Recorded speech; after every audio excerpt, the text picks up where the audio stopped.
आज से लगभग 4 लाख साल पहले आइस एज का टाइम चल रहा था।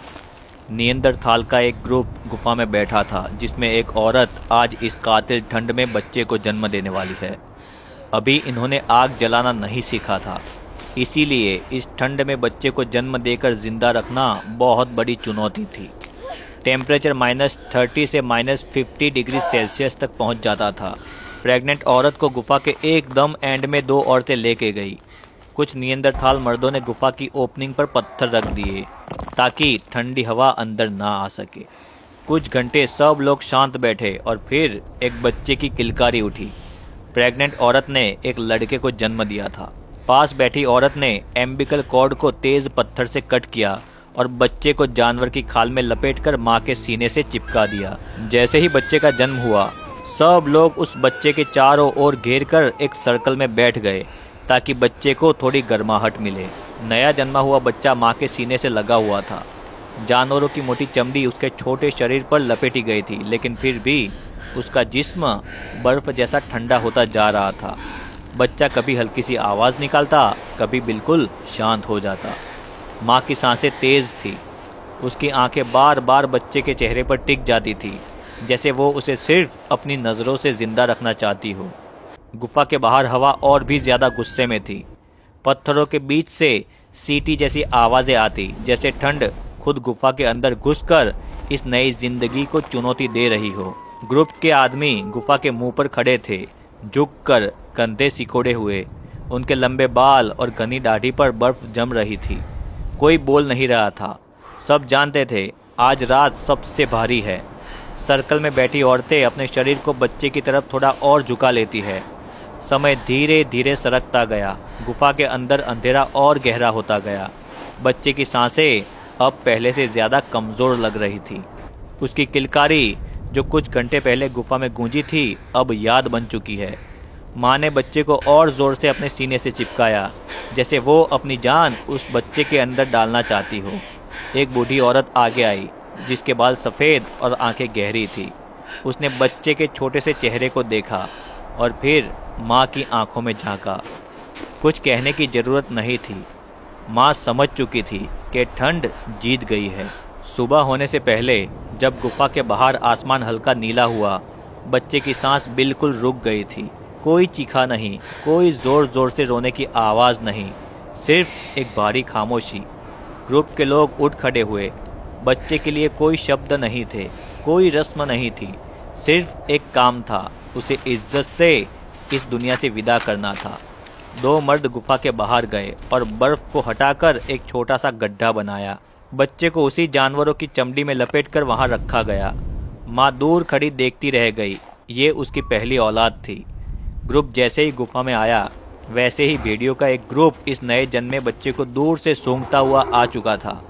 भेड़िए उस जगह आ पहुंचे थे जहां बच्चे को बर्फ के नीचे दफनाया गया था, और वहां भेड़ियों ने खोदना शुरू कर दिया। भेड़ियों की आवाज़ सुनकर कुछ नियंदरथाल्स गुफा के बाहर निकले।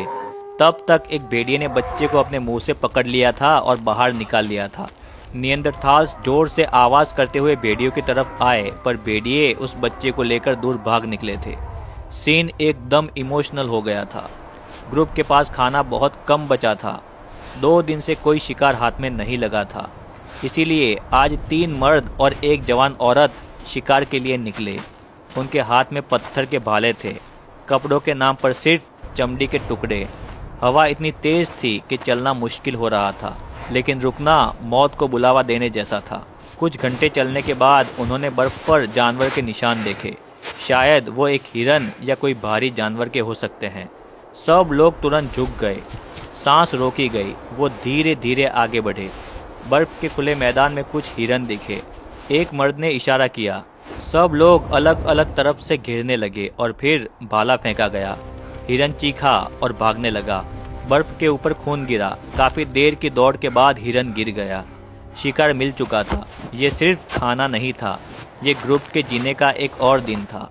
हिरन को उठाया गया और अपने ठिकाने की तरफ ये ग्रुप रवाना हुआ। रास्ते में खामोशी थी। खामोशी मतलब आसपास कोई बड़ा जानवर मौजूद है। हिरन के खून की गंध सूंघकर एक टाइगर वहां पर आ पहुंचा था। टाइगर ने सीधे ही हिरन पर झपट्टा मारा। पर हिरन को बचाने के चक्कर में नियंदरथाल टाइगर के सामने हो गया।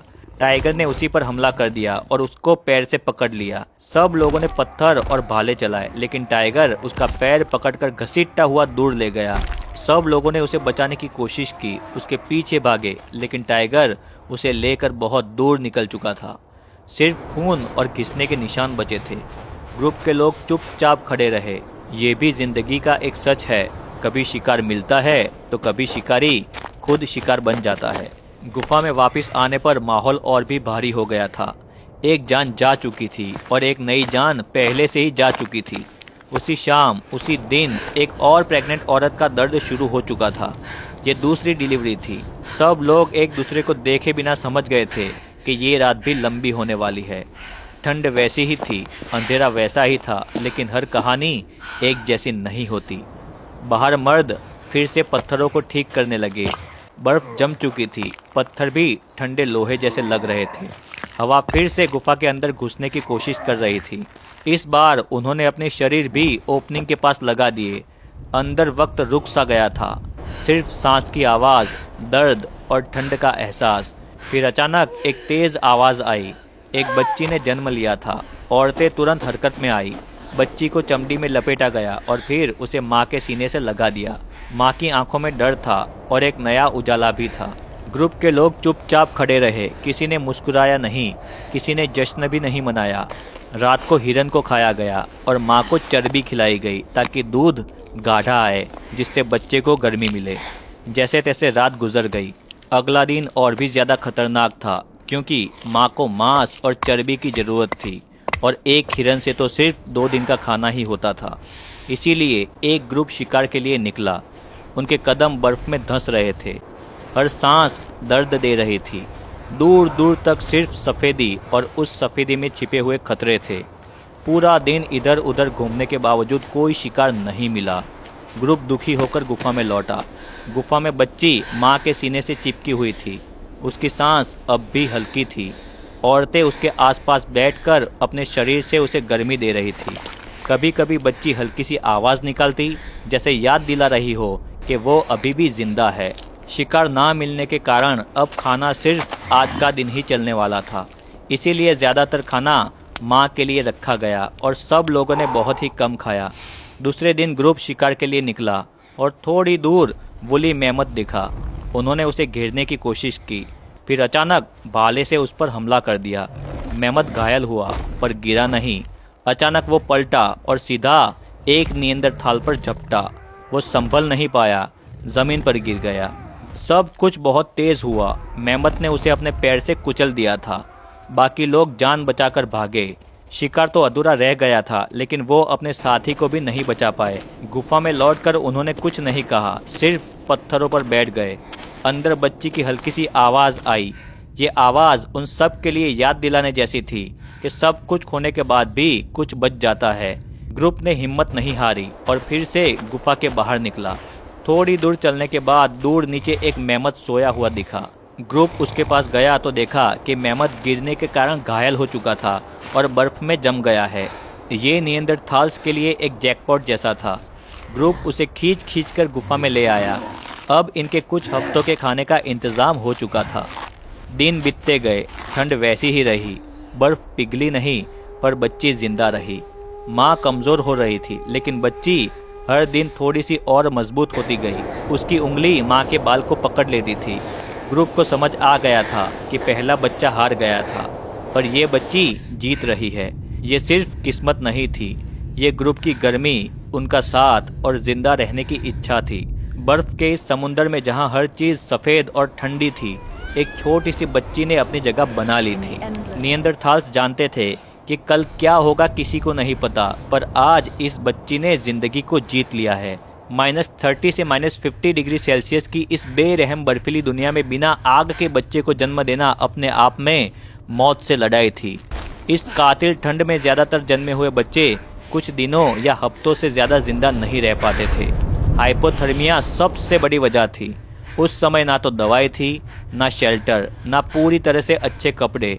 बच्चे की पूरी ज़िंदगी माँ के शरीर और ग्रुप की गर्मी पर टिकी होती थी। इसी वजह से बहुत कम बच्चे बड़े हो पाते थे और जो बच जाते थे वही भविष्य की उम्मीद बनते थे। निएंदरथाल्स की ज़िंदगी छोटी लेकिन बहुत कठोर थी। लगभग 20 साल का निएंदरथाल आज के 40 साल के इंसान जितना थका, घिसा और झुका हुआ होता था। इसीलिए आइस एज में ज़िंदा रहना उम्र का नहीं, हर दिन जीती गई एक लड़ाई का नाम था और हर सांस अपने आप में एक जीत थी। वीडियो अच्छा लगा हो तो वीडियो को लाइक करना, चैनल को सब्सक्राइब करना। Thank you.